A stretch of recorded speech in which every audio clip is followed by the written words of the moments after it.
ہونا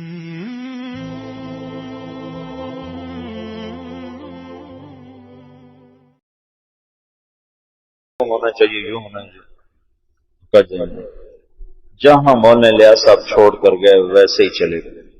تو یہ حضرات الگ ہو گئے، ان کے الگ ہونے پر لکھنؤ میں کام رک گیا ایک عرصے کے لیے، تو ان حضرات نے منع کر دیا، نظام الدین خط لکھ دیا کہ یہاں جماعتیں نہ بھیجیں، ہم خود جماعتیں بھیجیں۔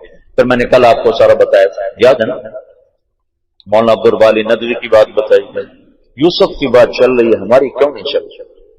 تو مولانا منظور ممانی نے تو پھر واپسی کر لیا، رجوع کر لیا، اور تائید بھی، اور اپنی تصانیف میں بھی اس کا تذکرہ کیا۔ اپنے یہاں تشریف لائے تھے، یہ جو کچہری بازار کی مسجد میں تشریف لائے اور بیان کیا، اس بیان میں لانے والے تھے ان کو جماعت اسلامی والے مفتی صحیح الدین کاکا خیل رحمۃ اللہ علیہ، بڑے نیک بزرگ تھے یہاں، یہ جو ہماری کچہری بازار کی مسجد ہے، جماعت اسلامی کے بڑے سرگرم آدمی تھے، بہت بہت بہت نیک آدمی، وہ لائے تھے۔ تو انہوں نے سارا بیان تبلیغ پہ کیا، سارا بیان، کہ بھائی میں نے تو نماز بھی تبلیغی جماعت سے سیکھی، میں آج تک بھول نہیں سکتا کہ منظور نعمانی کہہ رہا ہے بھائی میں نے تو نماز بھی تبلیغ والوں سے سیکھی، میں التحیات للہ والصلوات والطیبات السلام علیک ایھا النبی ورحمۃ اللہ وبرکاتہ پڑھا کرتا تھا۔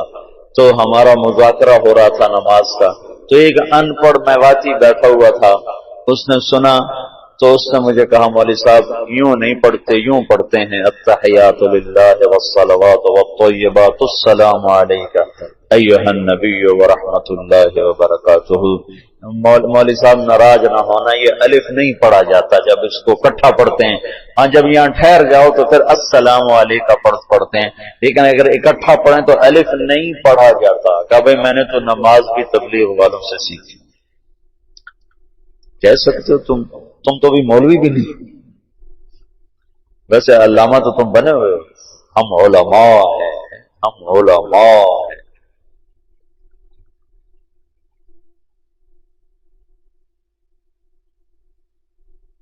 کہ بھائی میں نے تو نماز بھی تبلیغی جماعت سے سیکھی، انہوں نے مجھے التحیات پڑھنے سکھائی، ان کا رجوع ہو گیا تھا۔ لیکن مولانا علی میں رحمت اللہ علیہ بعد میں زبانی تو تعریف توصیف کے کلمات فرماتے تھے، لیکن کسی کتاب میں انہوں نے کوئی اشارہ نہیں کیا، اور وہ جب انہوں نے بیرون ملک میں تبلیغ کے اثرات دیکھے تو پھر جا کر ان کا دل نرم ہوا۔ اچھا وہ تو خارجی حیثیت تھی، 1996 97 98 میں تبلیغ کے روح رواں لوگوں نے تبلیغ کے نظام کو بدلنے کی کوشش کی، روح رواں جن پر تبلیغ گھوم رہی تھی، جو وہ اور تبلیغ ایک ذات بن جائیں، ان لوگوں نے اس کو بدلنے کی کوشش کی اور سارا زور لگا دیا۔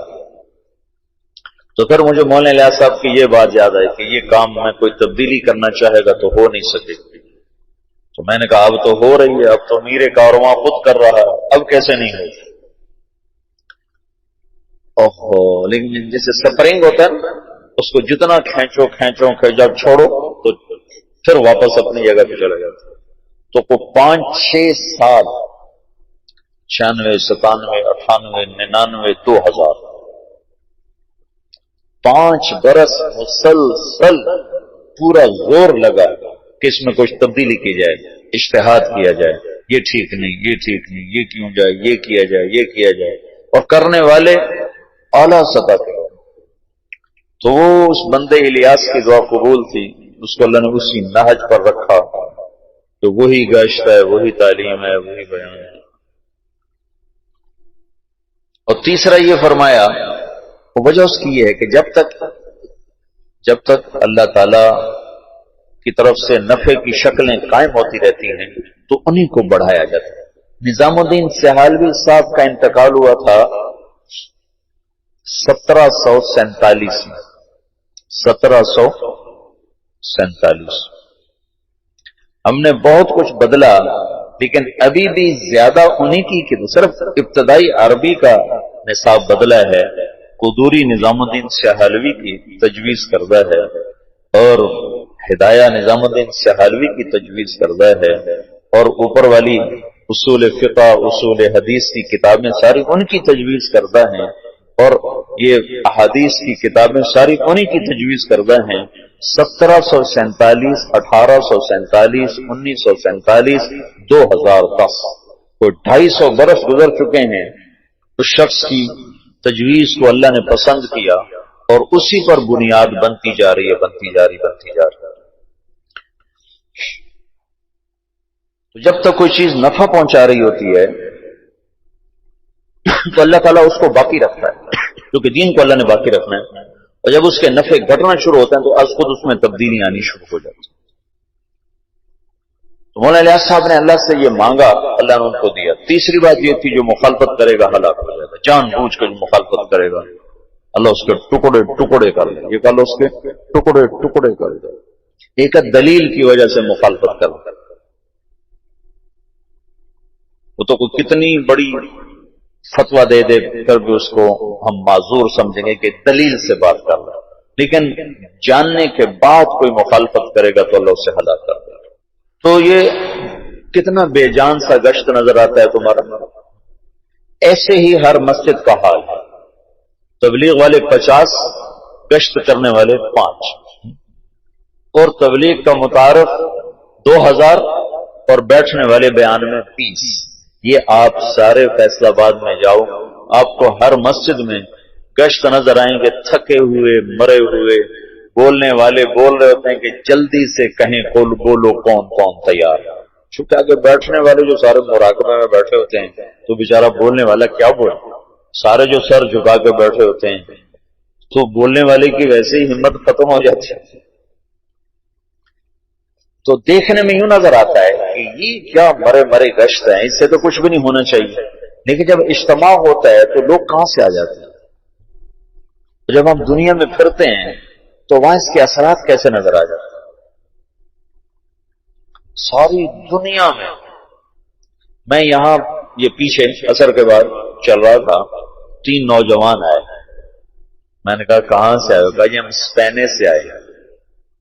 میں یہ سمجھا یہ اسپین سے آئے ہیں، اسپین، یہ ہسپانیہ، اٹلی کی، یہ فرانس کے ساتھ۔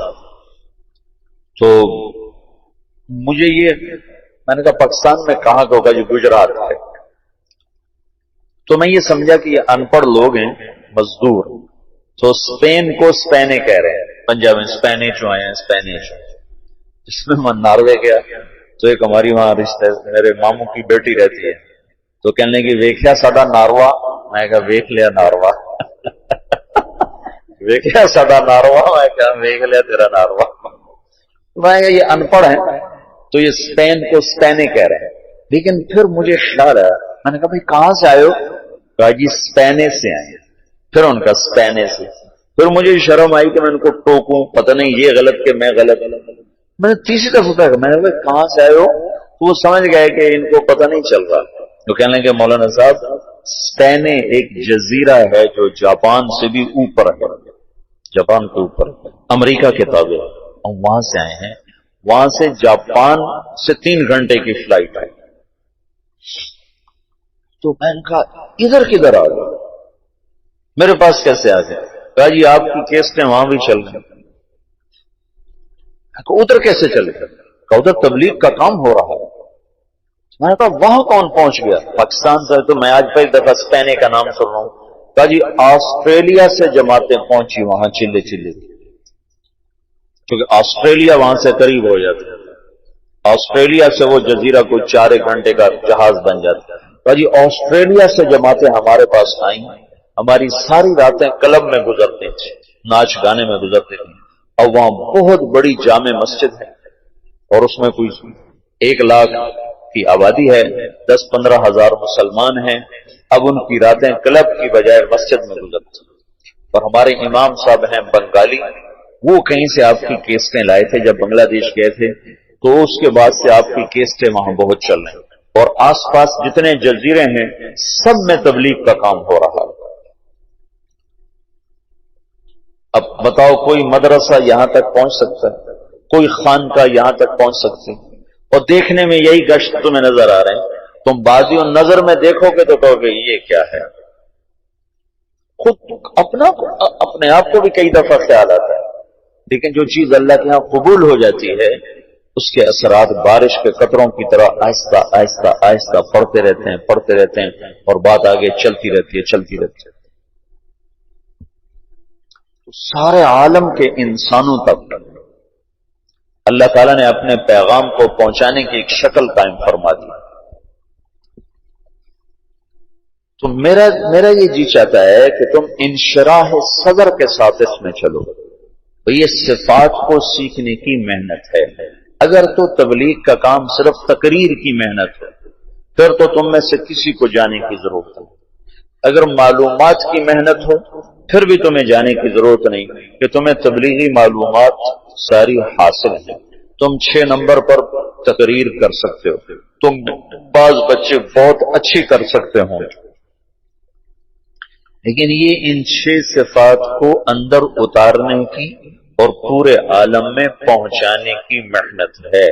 اور ابھی پاکستان میں بھی ایک بے بہاؤ خلقت ایسی پڑی ہے جو تبلیغ کے کام سے ناآشنا ہے، جنہیں پتہ ہی کوئی نہیں تبلیغ کیا کام ہے. اور سارا عالم تو پھر سارا عالم ہے. یہ ایک رخ. دوسرا رخ میری ذات سے متعلق ہے کہ میں خود ان ایمانی صفات میں آگے بڑھنا چاہتا ہوں. صرف میں تقریر کے لیے یقین کی کلمے کی بات کرنا تقریرن نہیں ہے، قلباً چاہتا ہوں. نماز پہ صرف بولنا نہیں ہے، نماز پڑھنا چاہتا ہوں. علم پہ صرف تقریر نہیں ہے، علم کا تاثر چاہتا ہوں. ذکر پہ صرف بیان نہیں ہے، میں ذاکر بننا چاہتا ہوں. اخلاق پہ صرف گفتگو نہیں ہے، میں اخلاق والا بننا چاہتا ہوں. اخلاص کے صرف نقطے بیان کرنا نہیں ہے، میں مخلص بننا چاہتا ہوں. تبلیغ کی صرف قرآن و حدیث سے دلیل دینا نہیں ہے، میں تبلیغ والا بننا چاہتا ہوں. مولانا الیاس صاحب فرماتے تھے میں اس کام سے 2 باتیں چاہتا ہوں، ایک اندر ایک باہر. اندر یہ چاہتا ہوں کہ اللہ پر مر مٹنے کے سوا ہر جذبہ ختم ہو جائے، اور باہر یہ چاہتا ہوں کہ اللہ کے نام کو لے کر دنیا کے آخری کنارے تک پہنچنے کی شکلیں قائم کی جائیں.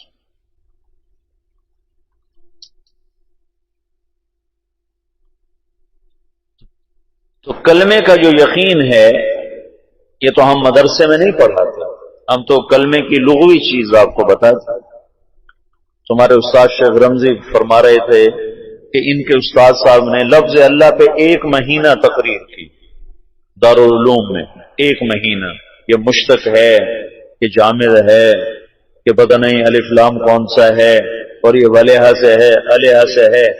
تو مدرسے میں تو یہ بتایا جائے گا، لیکن اللہ دل میں حرارت پیدا کرے یہ مدرسہ نہیں بتا سکتا. نہ یہ مدرسے کی زبان ہے کہ وہ تمہیں ایسے اللہ بتائے کہ دل دماغ تمہارا ہل کے رہ جائے اور پر ہو جائے اس کی محبت سے. ہو تبلیغ اللہ کی محبت تک پہنچنے کے لیے پہلے نمبر کی دعوت سکھاتی ہے. پہلا نمبر بولو،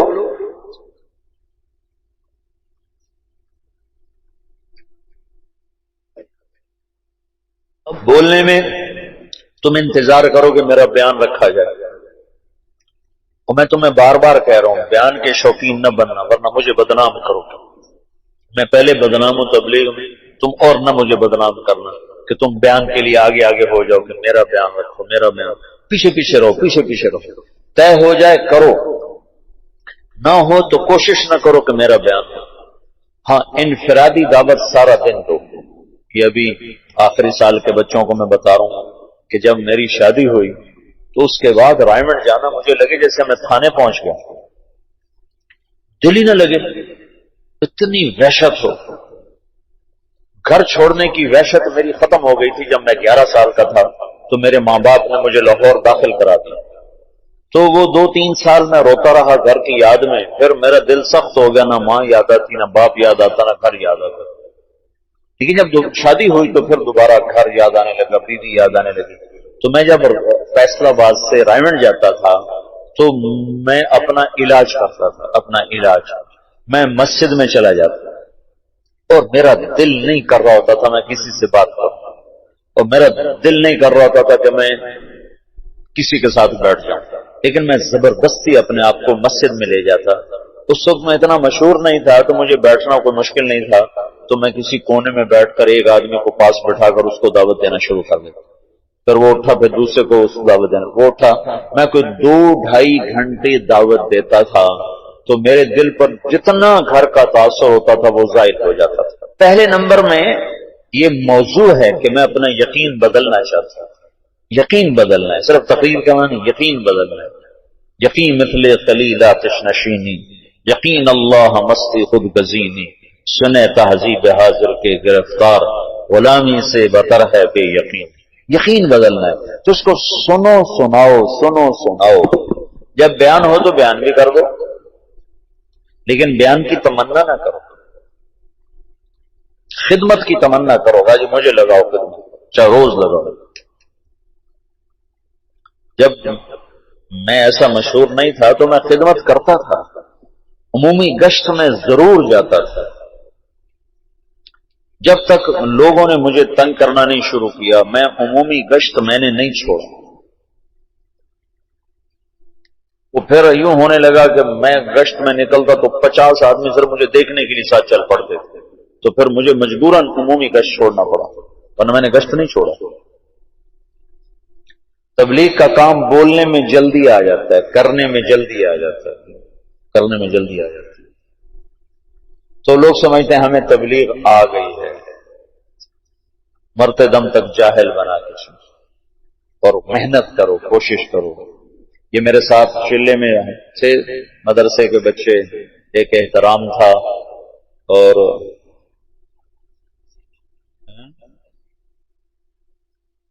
کون تھا، نہیں میرے چلے میں جب میں نے چلے لگا. کچھ تلمبے کے تھے، تلمبا جو مدرسہ ہے اس کے تھے. تو ہم گئے پاک پتن میں آج تک کبھی کوئی نقد آدمی لے کر نہیں آیا، اور ہم وہاں سے 70 آدمی چلے کے لے کر آئے. تو سارے رائمنڈ والے حیران پریشان ہو گئے. انہیں خیال ہے کہ شاید وہ جھوٹ بول کہ اتنا مبالغہ کر رہا کہ نقد سال والے اور نقد چلے والے، 3 چلے والے. تو یہ سارے نوجوان، وہ 2 لڑکے طلبا کے تھے، ایک یہ احترام تھا یہاں کا، یہ رات 2-2 بجے تک گشتیں کرتے رہتے تھے. اور کبھی ایسا بھی ہوا کہ عشاء کے بعد گئے اور فجر کی نماز پہ واپس آئے. بیانوں سے نہیں، لوگ 70 تیار ہوئے چلنے کے لیے، یہ گشتوں سے تیار ہو. تو بڑی خوشی ہوئی کہ ایسی جان مارنے والے موجود ہیں جن کی محنت سے، تمہاری محنت سے ایک آدمی بھی ہدایت پہ آ جاتا ہے تو ہمارے لیے کافی.